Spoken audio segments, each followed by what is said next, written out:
성경 말씀 사도행전 5장 29절에서 32절 말씀입니다. 베드로와 사도들이 대답하여 이르되 사람보다 하나님께 순종하는 것이 마땅하니라.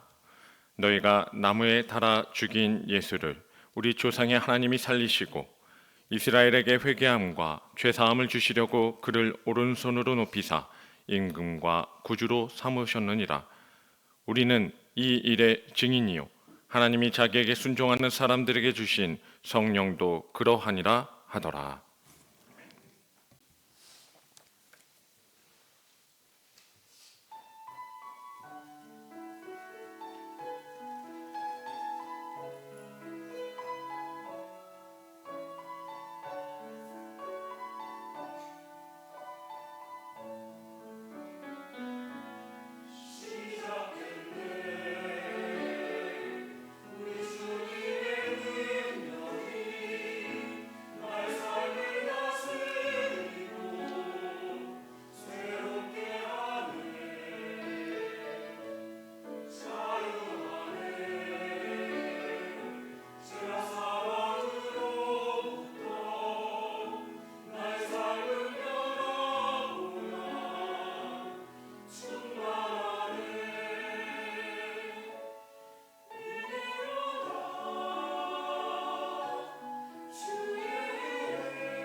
순종하는 사람들에게 주신 성령에 대하여 말씀을 나누기 원합니다. 교회력에 의해서 이제 성령 강림절을 맞습니다. 성령 강림절은 부활절 후에 7번째 주일을 지난 다음 주일날을 맞습니다. 그러나 성령 강림절은 이 절기 때만 우리가 기억해서는 안 되겠죠. 마치 성탄절에 우리가 주님의 오심을 감격적으로 지키고 그리고 성탄의 주님을 늘 의지하듯이 성령 강림도 그렇습니다. 신자는 이 성령의 은혜를 떠나서 신앙생활이 가능하지가 않습니다. 모든 일생을 온통 성령으로 살아가는 사람들입니다. 성령으로 신자가 중생에서 새로 태어나죠. 그러니까 성령으로 우리 신앙이 진정한 의미에서 시작이 되는 겁니다. 성령으로 기뻐하고 성령으로 예배하고 성령으로 기도도 하고 우리 속사람이 성령의 능력으로 강건해지고요. 성령으로 가르침도 받고 봉사도 하고 진리를 증언하고 우리가 하나님의 자녀인 것을 또 증언도 받고 우리 안에 주님이 계신 것, 내주하시는 것을 성령으로 확증을 받는 이 모든 은혜가 성령으로 이루어지는 것입니다. 우리 기독인의 생활이 어떤 의미에서 초인간적이라면은 그런 삶을 원천적으로 가능하게 하는 분이 성령님이십니다. 성령은 하나님의 제3위시죠. 그래서 우리는 성령님을 보혜사라 그렇게 부릅니다. 보혜사는 먼저 예수님이 보혜사이셨고요. 그리고 주님이 승천한 다음에 성령님이 우리의 보혜사이십니다. 보혜사란 말 뜻은 도움을 주기 위해서 내 옆으로 와서 나와 늘 동반하는 분이다. 그런 의미를 가진 말이에요. 그러니까 나에게 도움을 주기 위해서 내 옆으로 와서 늘 나와 동반하고 계시는 분을 내가 모른다면 얼마나 딱하고 곤란한 일이겠습니까? 오늘 믿는 우리는 보좌에 계신 하나님 아버지를 잘 알아야겠고요. 또 구세주로 이 땅에 오신 성자 예수님을 잘 알아야겠고 그 아들이 올라가신 다음에 믿는 우리들의 보혜사로 오신 성령님을 참으로 잘 알아야 되겠습니다. 그래야 우리의 믿음 생활이 실질적으로 이루어지기 때문입니다. 자, 성령이 강림하셨다라는 것은 성령이 하늘에서 땅으로 강림하셨다라는 말입니다. 성령님은 어디나 계시는 분이죠. 그런데 특별히 2000년 전에 오순절 날에 역사적인 강림으로 교회와 성도들에게 내려오셨습니다. 그리고 성경 사도행전은 그 성령님이 얼마나 충만하게 역사하실 수 있는지를 여실히 보여주는 성령의 행전입니다. 그런데 오늘은 왜 그렇게 거룩한 역사의 행전이 우리 삶 가운데 현실적으로 쓰여지지 못하고 있는가? 이게 우리의 깊은 고민과 성찰이 필요한 대목입니다.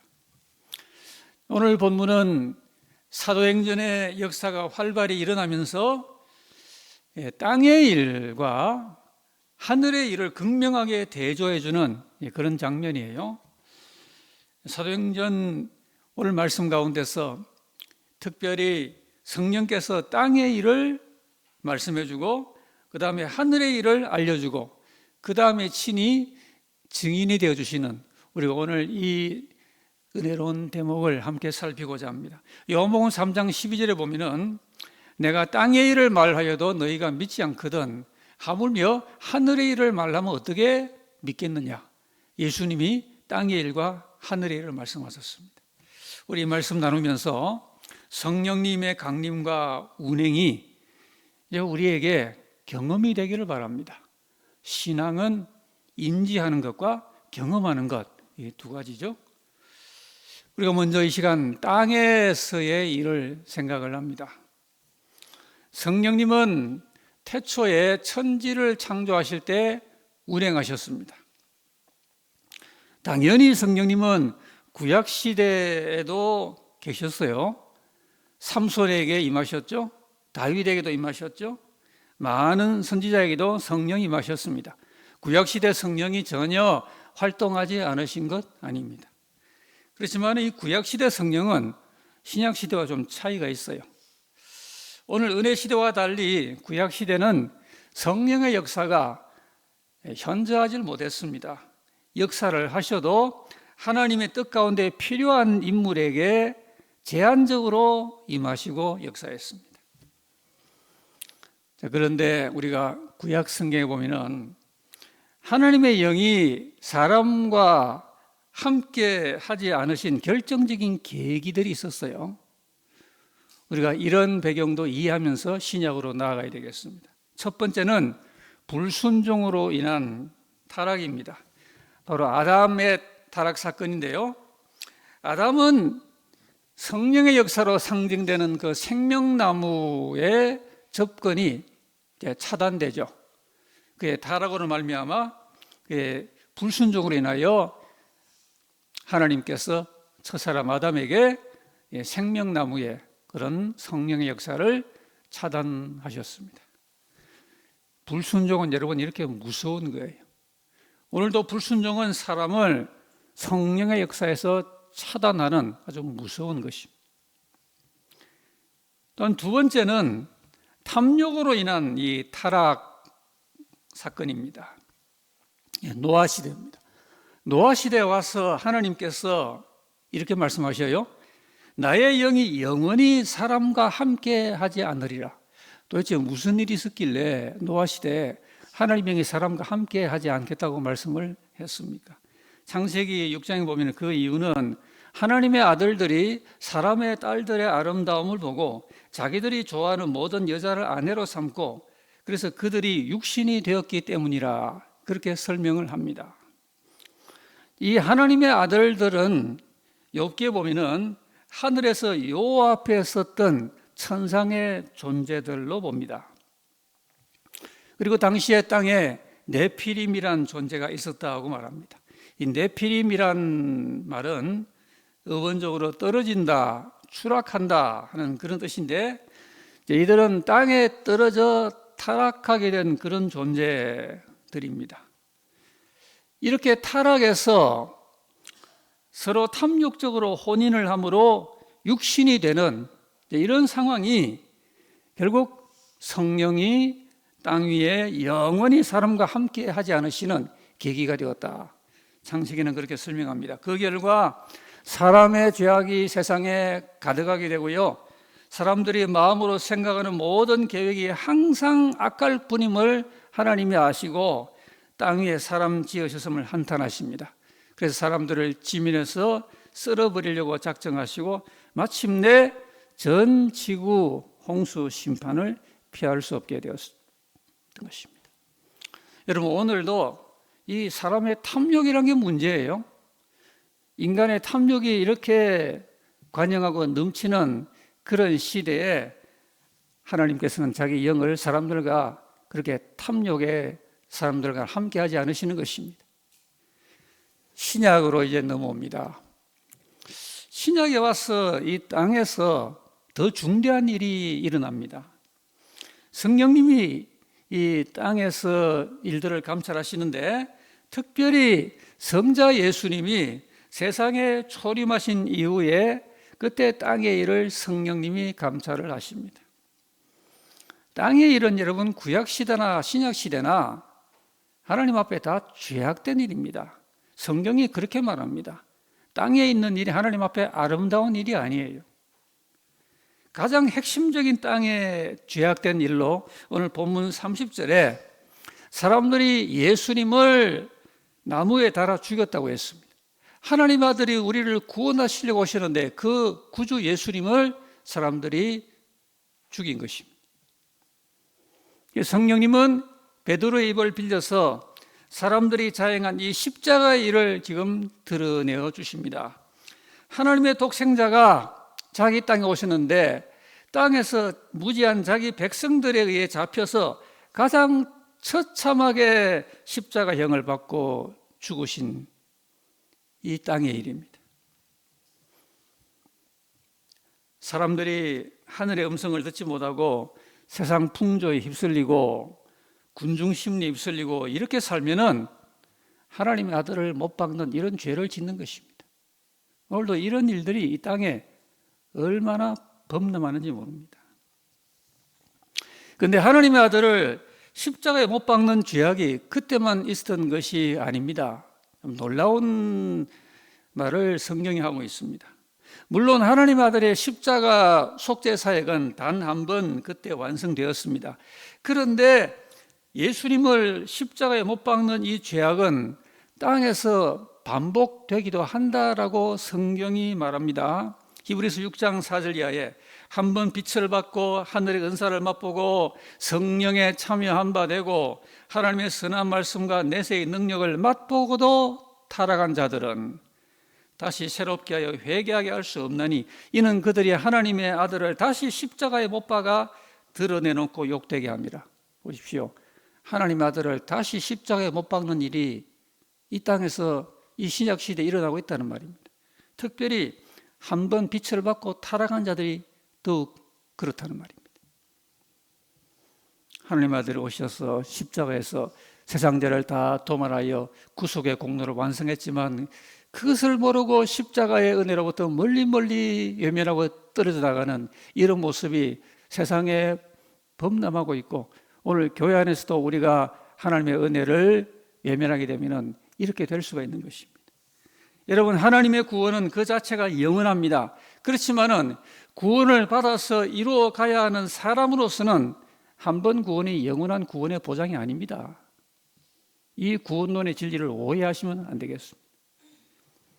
이런 경고의 말씀은 교회와 믿음 안에서 일어날 수 있는 상황인 것입니다. 교회 밖에서 이런 일들은 비신자들의 현실에서 매일 비일비재하게 일어나서 이 땅에 구속해 주러 오신 그 예수님을 다시 못 받고 다시 못 박는 이러한 불신앙의 무서운 일들이 자행되고 있는 것입니다. 오늘도 성령님은 땅에서 이런 일들을 감찰하십니다. 오늘 이 지구상에 어떤 불신앙의 일들이 일어나고 있나, 하나님 아들을 다시 못 박는 이런 무서운 죄악들이 어떻게 일어나고 있나 불꽃 같은 눈으로 감찰하시는 것입니다. 우리도 오늘 이런 일을 살펴야 됩니다. 땅에 있는 일을 살펴서 그에 휩쓸리지 아니하고 말씀대로 믿고 말씀대로 살아야 성령 충만으로 나아갈 수가 있는 것입니다. 우리 땅의 일을 생각을 했고요. 이제 하늘의 일입니다. 성령님은 이렇게 땅에서 사람들이 패역해서 하나님을 외면하고 멀리 이렇게 떠났음에도 불구하고 특별히 예수님의 십자가의 그 역사를 기점으로 해서 충만하게 회복의 영으로 임하여 주십니다. 하늘의 일이 하나님의 은혜 가운데 성령 안에서 일어나게 되는 것입니다. 타락에서 육신이 된 이 땅 위의 현실 가운데 성령으로 회복되어야 될 그런 무리가 있기 때문입니다. 회복되어야 돼요. 성경은 그런 사람들을 잃어버린 양들이다 그렇게 말합니다. 오늘 우리들은 이 세상 따라 휩쓸리려고 살아가는 사람이 아닌 것입니다. 오늘 우리들은 회복되어야 될 사람들입니다. 이 난무한 땅의 일의 현실 가운데서 하늘의 일을 인하여서 회복되어야 될 그런 우리들이 하나님 앞에 예배자로 있는 것입니다. 주님은 자기가 온 것은 그 잃어버린 자를 찾아서 구원하러 오셨다고 선포하셨습니다. 오늘 땅의 일로 이같이 어두워진 이 세상에서 예수님으로 말미암아 하늘의 일이 성령 안에서 이제 이루어지는 것입니다. 무엇보다 성령님은 성자 예수님에게 하늘의 그 역사로 가득하게 임하여 주었습니다. 예수님이 거룩한 공생의 사에 가시는데 예수님은 하나님의 아들이시지만 하나님의 성령에 충만하게 부어져야 할 필요가 있었습니다. 그래서 성부로부터 성령의 기름 부음을 충만히 받으신 것입니다. 사도행전 10장 38절에 보면 하나님이 나사렛 예수에게 성령과 능력을 기름 붓다 하셨음에 그가 두루 다니시며 선한 일을 행하시고 마귀에게 눌린 모든 사람을 고치셨으니 이는 하나님이 함께 하셨습니다. 예수님의 그 거룩한 공생의 사역이 하나님의 뜻을 이루기 위하여 하나님이 자기 아들에게 성령을 기름부터 부어주셨다. 하늘의 일이 이루어지게 된 것입니다. 그리고는 예수님이 공생의 일을 다 하시고 우리를 위해 죽으시고 그런 다음에 놀라운 하나님의 역사가 또 있었습니다. 주님이 십자가에 주신 제3일에 하나님께서 성령의 권능으로 성자 예수님을 살리신 것입니다. 로마서 1장 4절에 성결의 영으로는 죽은 자들 가운데 부활하사 능력으로 하나님 아들로 선포되셨다 그랬습니다. 성령으로, 성결의 영으로 다시 살아나셨다고 말한 것입니다. 오늘 본문 이 30절 말씀에도 너희가 나무에 달아 죽인 예수를 우리 조상의 하나님이 살리시고 그랬습니다. 사람들은 하나님을 대적해서 예수님을 십자가에 죽였지만은 하나님이 성결의 영으로 자기 아들을 살리신 것입니다. 여러분, 이와 같이 성령은 살리는 영이에요.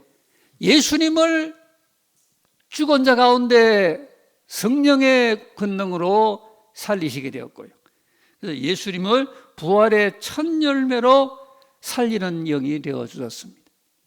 그 후에 성령은 언제나 성령 받는 사람에게 살리는 영, 생명의 영이 되어 주신 것입니다. 이 세상의 영은 영혼들을 죽이고 사람들의 영혼을 깝깝하게 하고 캄캄하게 하고 질식시키지만은 성령은 우리를 살려주시는 것입니다. 성령을 받으면 살아나는 것입니다. 성령으로 하나님의 독생자가 부활의 첫 열매가 되었고 성령을 받는 하나님의 자녀는 성령으로 중생하고 그리고 성령으로 영원히 사는 것입니다. 그리고 오늘 본문 31절에 하나님께서 그 아들을 오른손으로 높여 임금과 구주를 삼으셨느니라 그랬습니다. 세상을 구하기 위해서 가장 낮은 곳으로 임하신 하나님의 독생자를 하늘 가장 높은 곳으로 올리셨습니다. 그래서 모든 이름 위에 뛰어난 이름이 되게 하시고 모든 무릎이 그 앞에 무릎을 꿇는 왕과 구주가 되게 하셨고요. 그래서 성령님은 이제 우리에게 권능으로 임하셔서 이 일의 증인이 되라 하셨습니다. 여러분, 예수님이 우리를 위하여 얼마나 처참하게 낮아졌다가 이제 부활 승천하셔서 모든 이름 위에 뛰어난 그 이름을 갖고 하나님 보좌 우편에 계신 이 놀라운 주님의 승기, 높아지심의 그 역사를 우리가 성령 안에 늘 기억해야 되겠습니다. 예수님은 임금과 구주로 그렇게 높아지신 것입니다. 최근에 미국에서 큰 성공을 거둔 우리 한국 제작 애니메이션이 아주 크게 히트를 쳤다는 보도가 있죠. 제목이 The King of Kings, 왕의 왕입니다.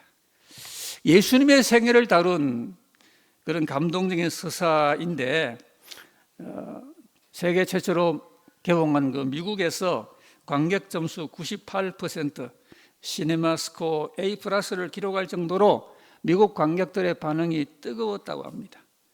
이제 지금 이 타락해져 가고 있는 21세기에서도 예수님은 King of Kings, 왕의 왕이라고 칭송을 받으시고 있는 것입니다.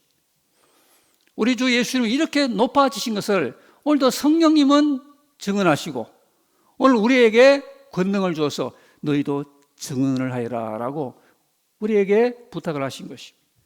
예수님은 단지 임금만도 아니고 예수님은 단지 구주만도 아니고 임금과 구주라 그랬어요. 왕이시며 구주이신 겁니다. 예수님을 구주로만이나 왕으로만 모실 수 없어요. 우리가 예수님을 진정한 자기 왕으로 모시고 자기 구주로 모셔야 우리 예수님을 온전히 모시게 되는 것이고, 그래서 예수님의 그 구원의 공로를 찬양하고 나아가서 예수님을 나를 통치하시는 나의 실제 삶의 왕으로 모시며 그분의 뜻 가운데 순복해 나갈 때 그는 구원의 생애를 이루며 살아가게 되는 것입니다. 바로 이것이 하늘의 일입니다. 하나님께서는 자기 아들을 이렇게 임금과 구주로 높이셨어요.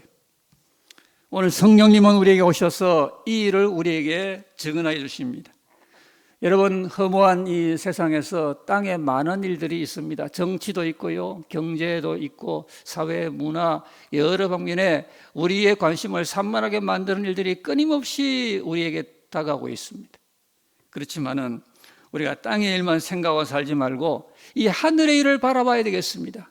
하나님의 성령이 성자 예수님이 어떻게 역사하셨고, 오늘 하나님의 아들이 어떻게 모든 이름에 뛰어나게 높아지셨고, 우리가 그 일에 어떻게 증인으로 부름받고 있는지를 생각을 하면서 우리가 성령 안에서 살리심을 받고 우리가 성령의 이 증언의 역사를 힘입는 게 얼마나 중요한지 모릅니다.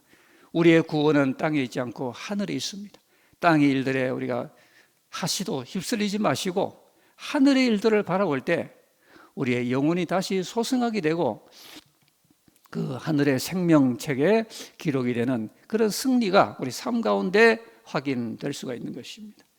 여러분, 순종하는 사람들에게 임하시는 성령의 증언 역사를 생각을 합니다. 땅의 일과 하늘의 일을 이같이 감찰하신 성령님께서 오늘 우리에게 임하여 주시는데, 그 성령님은 특별히 믿는 사람과 구하는 사람과 특별히 순종하는 사람들에게 임하여 주신다고 오늘 본문이 우리에게 알려주고 있습니다. 여러분, 성령님이 하시는 역사가 참 많아요. 태초에 천지 창조부터 모든 선한 일에 성령이 선한 영향력으로 역사하시는 거예요.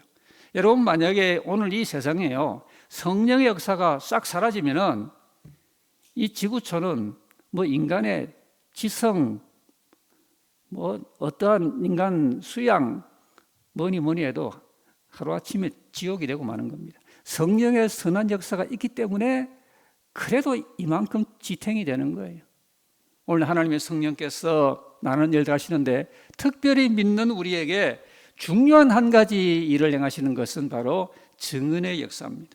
오늘 본문에 보면은 우리는 이 일의 증인이요 성령도 그러하니라 그렇게 말씀했어요. 사도들은 이 일의 증인이었습니다. 이 일보다 더 중요한 일이 없기 때문에 사도들은 만사를 제치고 이 진리의, 이 진실의 증인이었습니다. 하나님이 행하시는 일, 그리고 성령이 감찰하시는 이 땅의 일과 하늘의 일의 증인이었습니다.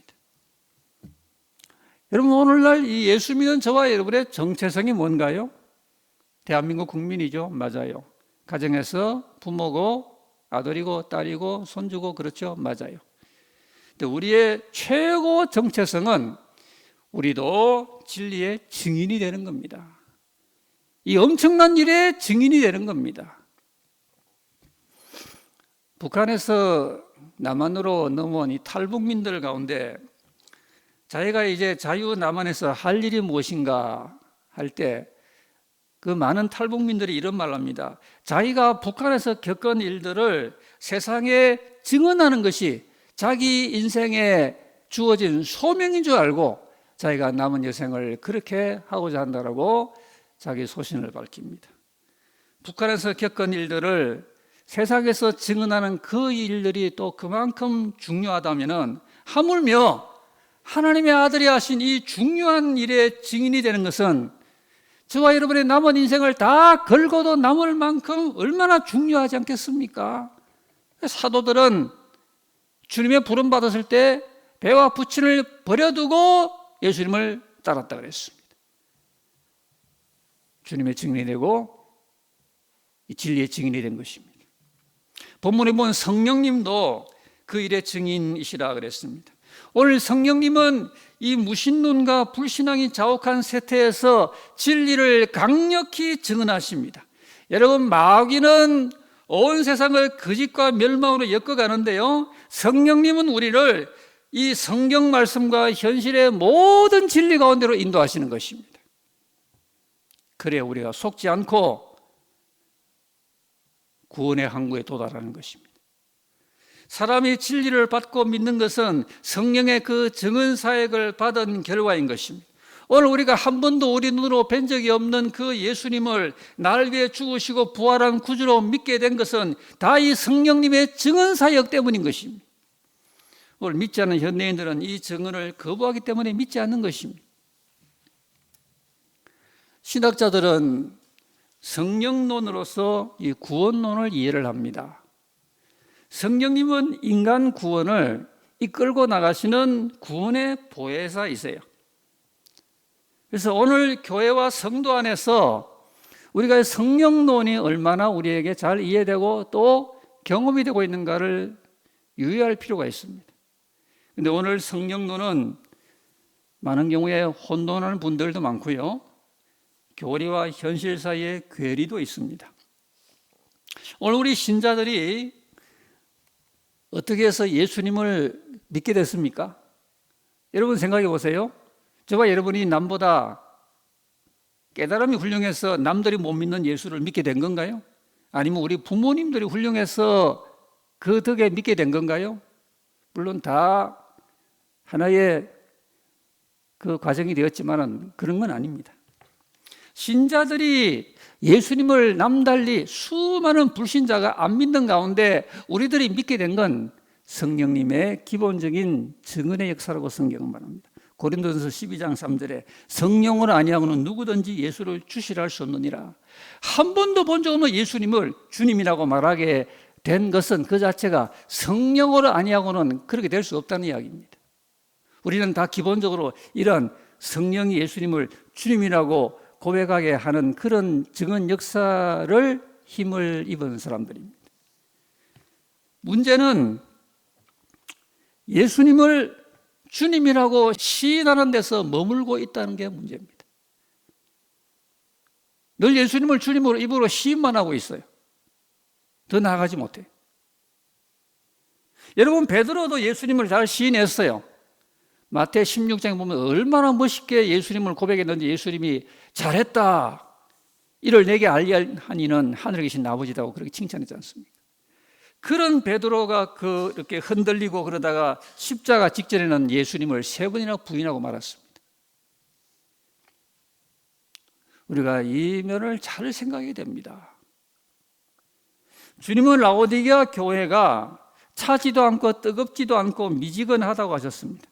요한계시록 3장 16절에 보면은 내가 이같이 미지근하여 뜨겁지도 아니하고 차지도 아니하니 내 입에서 너를 토하여 버리리라고 하십니다. 이렇게 우리가 예수님을 주님으로 시인만 하는 것으로 머물면은 충분하고 진정한 성령 세례를 받았다고 말할 수 없는 것입니다. 성령님의 강력한 증언 역사 가운데 우리 입으로 예수님을 주님이라고 시인하는 데서 더 나아가서 성령의 감동, 감화, 내조, 충만으로 쭉 나아가야 되는 것입니다. 왜 안 됩니까? 왜 우리 믿음 생활이 성령 안에 더 안 됩니까? 하려고 해도 왜 더 안 됩니까? 오늘 32절 말씀은 결국 순종의 문제라고 말해요. 순종하는 사람들에게 주신 성령이라 그랬어요. 우리가 완고한 가운데 진리의 순종을 결단하지 못하면 성령 역사를 온전하게 받지 못하고 확신 있게 일어나지를 못합니다. 오늘 많은 현대 기독인들이 대체로 성령론적으로 이렇습니다. 예수님을 주님이라고 입으로 시인하는 그 정도에서 계속 머물고 있는 겁니다. 주님을 뜨겁게 더 사랑하지도 못하고 형제를 목숨 바쳐 더 사랑하지도 못하고 주님의 이름을 증언하지도 못하고 하나님의 일에 뜻에 충성하지도 못하고 열심을 내지도 못하고 거룩하지도 못하고 그냥 그렇게 많이 삽니다. 그렇게 믿고 있습니다. 성령의 기본적 증언 역사를 통해서 예수님을 믿기는 하지만 성령의 세례를 받지 못하고 성령을 근심하게 하고 심지어 소멸하게 합니다. 신자가 계속 순종하지 않으면 성령 충만 없이 성령 소멸이 일어나는 것입니다. 성령을 다 쏟고 삽니다. 여러분 운전하는 사람들이 운전하는데 위험한 때가 언제입니까? 그 앵코라 그러나요? 빨간불 들어올 때. 노란불 들어올 때 조심해야 되는데 그때 빨리 주유소 가서 기름을 내야 되는데 그때도 안 넣고 있다가 빨간불 들어오다가 얼마 안 가 도로에서 서는 이런 낭패가 어디 있겠습니까? 우리 신앙의 현실이 그렇지 않습니까? 성경 강림절을 맞으면서 다시 복음으로 돌아와야 됩니다. 우리 현실이 아무리 대단해도 하나님의 일보다 더 대단하지는 않습니다. 사도행전의 복음은 늘 회개와 구원을 외친 다음에 성령의 약속과 성령의 선물로 끝맺습니다. 그래서 복음을 받고 물세를 받고 병도 낫고 귀신도 쫓겨나고 이런 경험을 해도 사도들이 다시 그리로 가서 안수하고 기도를 하면 성령이 내립니다. 그게 교과서예요. 병이 나았다고 대단한 은혜지만, 큰 은혜지만 그 다가 아니에요. 성령이 오셔서 충만하셔야 됩니다. 말세는 하나님이 자기 영을 만민에게와 남종과 여종에게 얼마든지 부어주시는 때라 그랬어요. 보라, 지금은 구원받을 만한 때요, 은혜 받을 날이로다 그랬어요. 요엘서 2장에 그 후에 내가 내 영을 만민에게 부어주리니 너희 자녀들이 장래일을 말할 것이고 너희의 늙은이는 꿈을 꾸고 너희 젊은이는 환상을 볼 것이며 그때 내가 또 내 영을 남종과 여종에게 부어줄 것이다 그랬어요. 이렇게 성령의 충만한 세례로 우리가 계속 하나님 앞에 순종하고 성령을 근심케 하지 아니하고 소멸하게 하지 아니하면은 우리에게 성령님이 은혜 위에 은혜로 늘 충만하게 임하실 것입니다. 요즘 어떻게 믿고 계십니까? 시작된 2025년이 벌써 5달이 지나버렸습니다. 올해 5개월을 성령론적으로 볼 때 어떻게 지내오셨습니까? 혹시 저와 이런 심령이 클클하고 영혼이 곤고하지 않습니까? 성령 충만을 받고 싶지 않으십니까? 나는 계속 내가 하고 있는 어떤 불순종이 없는지 우리가 이면을 자기 점검해 봐야 되겠습니다. 성령은 순종하는 사람에게 임한다 그러는데 내가 하나님 앞에 순종할 의지가 부족하니 성령이 임하지 아니하신 게 아닌지를 우리가 성찰을 해봐야 되는 것입니다. 성령 충만은 은혜의 약속이며 결국 우리의 결단입니다. 성령은 구하면 받는 것입니다. 이 6월달을 우리에게 성령의 시즌으로 만드십시다. 성경 말씀은 말씀대로, 교회는 교회대로가 아니라 성경 말씀이 이루어지는 교회로 만들자는 말입니다. 우리 자녀는 예언하고 우리 청년들은 환상을 보고 중년, 우리 장년, 노성도들은 꿈을 꾸고 이렇게 될 수 있도록 성령 충만함을 이 6월 시즌에 우리가 다 경험하여 주님 오실 날까지 성령 충만들 하시기를 주의 이름으로 기원합니다.